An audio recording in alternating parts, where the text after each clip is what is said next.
რატომ მედიცინა კანადაში უფასოა? კი, მედიცინა კანადაში უფასოა, მაგრამ არის ძალიან ბევრი ნიუანსი.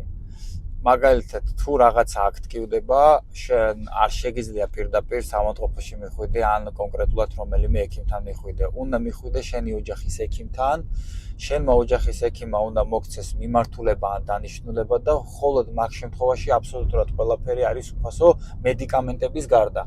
მედიკამენტებზე, რა თქმა უნდა, დაზღვევა ვრცელდება, შეიძლება ნაწილი აგინაზღაუროს, შეიძლება სრულად გააჩნია რა სახის დაზღვევა გაქვს.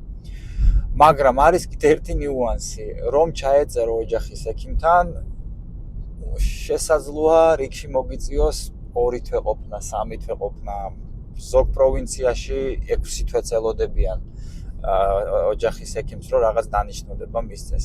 საქართველოსგან განსხვავებით, საქართველოში თბილისში მე მახსოვს, ნებისმიერ დროს შეგიძლია წინა დღეს დარეკოს რაღაცას, ჩაეწერო, მიხვიდე და რაც გინდა გაიკეთო, X-ray, MRT თუ ასე შემდეგ.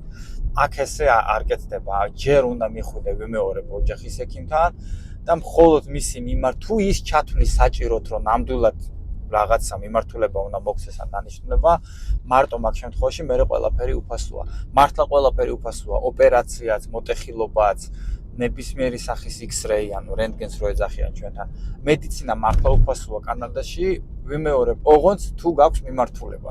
მაგ მიმართულება რო აიღო, შეიძლება 2-3 თვე დაგჭირდეს. და რა არ შედის კიდე? არ შედის მედიცინაში უფასოში? კი. მასაჟი არ შედის დაუშვათ, ესეთი რაღაცები, კბილები, ანუ დენტისტს, ეგ არ შედის. მაგრამ თუ შენი სამსახური, შენი დამსაქმებელს კარგი დაზღვევა აქვს, მაგ შემთხვევაში შენი პირადი დაზღვევა ანაზღაურებს უკვე მაგას და არა პროვინციული დაზღვევა. ეს არის მოკლედ უფასო მედიცინის შესახებ. სხვათა შორის კიდე ერთი რამ, ბევრ კანადელს რო ვეკითხები, ამერიკაში რატო არ გადადიხარ საცხოვრებლად, ერთ-ერთი მიზეზი მედიცინა, იმიტომ რომ კანადაში უფასო არის მედიცინა, ამერიკაში უფასო არ არის მედიცინა. მადლობა ნახვამდის.